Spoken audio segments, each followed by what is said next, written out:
Bueno, muy buenos días.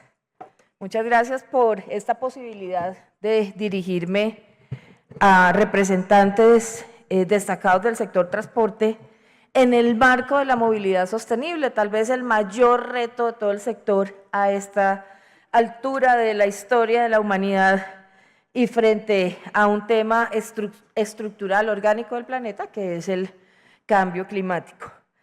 Quiero saludar especialmente a los organizadores de este evento, a los presidentes de Andemos, Andrés Chávez, a Carlos Caicedo, a Aura Saavedra, editora del Tiempo, a los alcaldes, alcaldesas, empresarias, académicos y a todos los sectores que hoy nos encontramos acá con un propósito en común, que es profundizar algunos aspectos de lo que implica acelerar esa transición hacia una movilidad justa, limpia, eficiente y que en el fondo todo esto significa sostenible para Colombia. Además estamos en los previos, en la antesala de la COP30, donde pues esta discusión mundial tendrá lugar en Belém do Pará.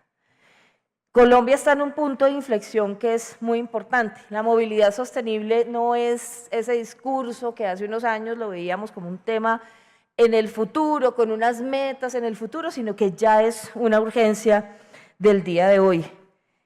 Y esto implica transformar todo. Realmente no se vuelve solo un tema de movilidad, porque implica transformar cómo nos movemos, qué producimos, cómo respiramos, para que esa movilidad sea sinónimo de desarrollo, salud y bienestar. Implica lo más difícil del mundo, que es cambiar también los hábitos de cada una de las personas. Hoy en Colombia circulan más de 19.3 millones de vehículos, el 63% de ellos son motocicletas, ese es otro reto, y desde acá también hago un llamado a la industria y es, hagamos todos los esfuerzos para que haya cada vez menos bicicletas de combustión y tengamos cada vez más menos motocicletas de combustión y tengamos cada vez más motocicletas, más bicicletas, más patinetas. La movilidad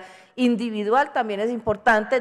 Lo ideal, por supuesto, es que siempre trabajemos de fondo sobre alternativas sostenibles de transporte público, pero en Colombia prácticamente toda esa bonanza incluso del petróleo se gastó en gran medida en comprar motos. Hicimos el peor negocio del mundo, casi que uno se hace la balanza de lo recibido por lo gastado, casi que esos dos rubros empatan. Hicimos el peor negocio del mundo. Y fíjense con este dato, 63% de los vehículos, de casi 20 millones de vehículos son motocicletas. Algo tenemos que hacer, mucho tenemos que hacer. Entre otras, que en el mercado se aumente las que son eléctricas.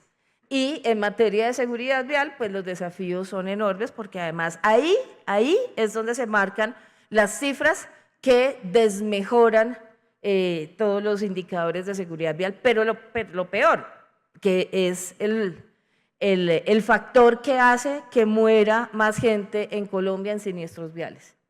Y entre las personas que fallecen, pues la mayoría son jóvenes o, por ejemplo, acompañantes en las motos, casi siempre mujeres. O sea, el escenario en ese sentido urge el llamado, pero aquí como estamos hablando también con quienes están en el mercado, quería hacer ese llamado en particular. 33% vehículos livianos, 4% pesados. Pero detrás de esas cifras hay un reto enorme, y es que tenemos una flota con una edad promedio de 19 años, que depende en un 98% de combustibles fósiles.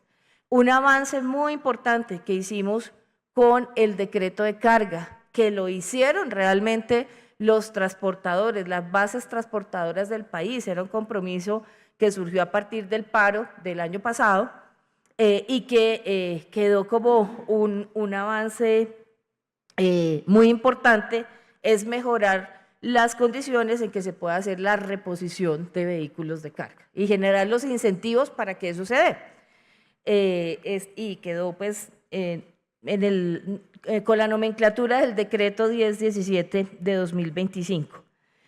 Este parque automotor representa el tercer mayor generador de gases de efecto invernadero del país, con 42 millones de toneladas de CO2 al año y consume el 42% de toda la energía nacional. O sea, no es solamente, acuérdense que en la matriz de la huella ambiental lo más importante es el origen, de dónde tomamos la energía y qué hacemos con los desechos, digamos, en todo el ciclo.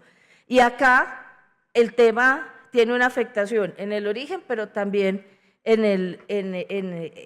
este sentido de que se consume casi la mitad de la energía que se mueve en el país. Y a esto se suma un costo humano, que es el de la contaminación, 11.6 billones de pesos anuales le cuesta a Colombia, o sea, un poquito más del 1% del PIB. Y esto no son estadísticas, si uno solo maneja las estadísticas de manera fría, pues no tiene sentido, esto es la vida de la gente, la calidad de vida. Los datos de enfermedades respiratorias agudas en Bogotá, por ejemplo, ¿sí? Tenemos picos, quienes tienen niños pequeños lo saben muy bien.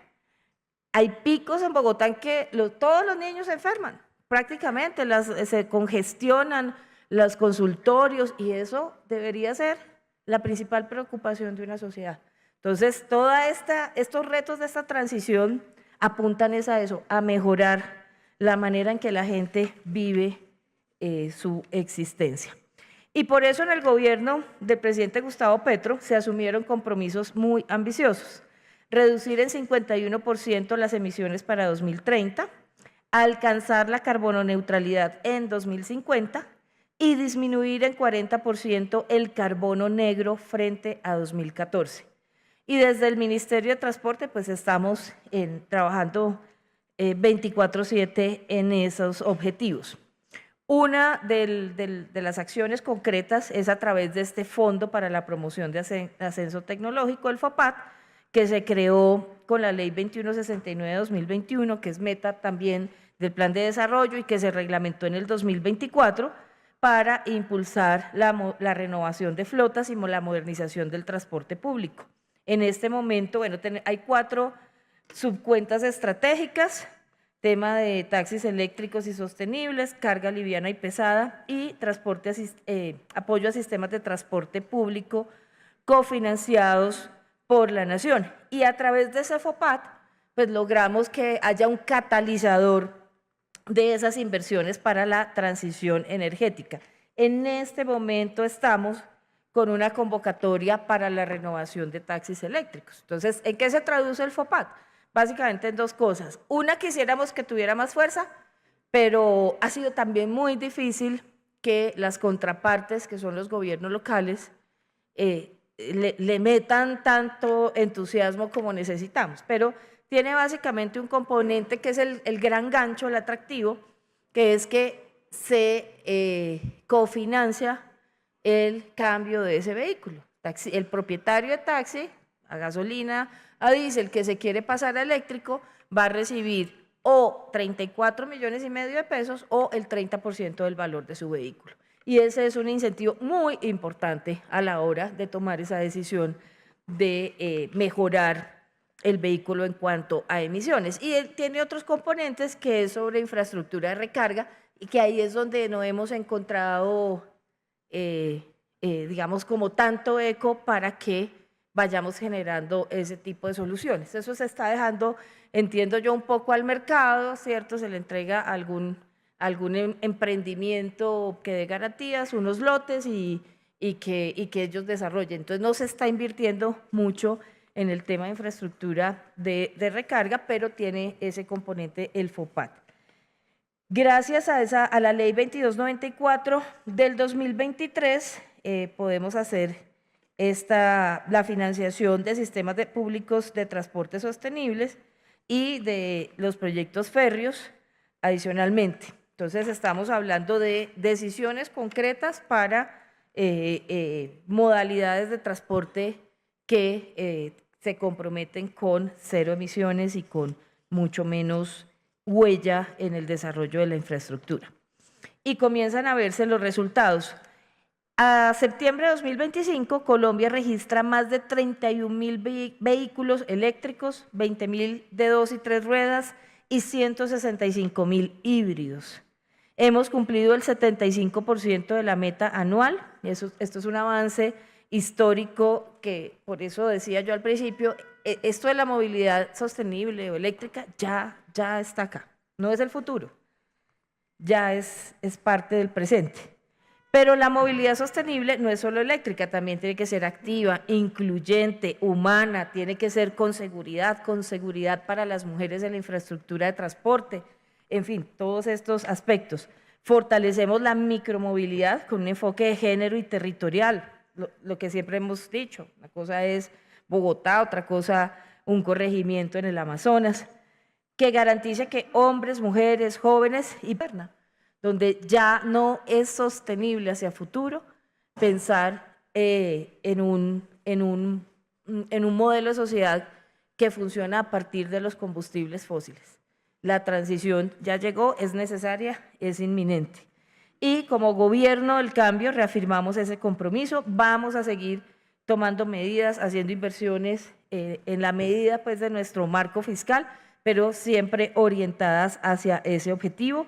Y mi mensaje hoy es que mantenemos pues toda la disponibilidad de seguir trabajando con la banca, con los gremios, con la academia. En esto no hacemos distinciones, sí estamos con la claridad de que nuestro propósito es avanzar hacia esa ruta que es la ruta del planeta, no es la ruta de Colombia, la ruta del planeta. Y sabemos que acá, Andrés, en este escenario, tenemos aliados, aliados muy importantes para poder avanzar en ese trabajo. Ahorita estaba hablando con el sector transportador, con Alfonso, con Juan Carlos, y me están contando de la llegada de unos tractocamiones con gas fluido. Digamos, todos estos avances hay que contarlos, tenemos que apoyarnos entre nosotros, fortalecernos y mostrarle al resto del país que sí se puede y que en los territorios aún más apartados de Colombia sepan que tienen a un gobierno nacional, a una empresa privada, a una banca, a unos gremios dispuestos a apostarles a la transición energética. Muchas gracias. Todo lo que usted quiere saber de Colombia y el mundo puede verlo a través del canal de YouTube del Tiempo. Suscríbase.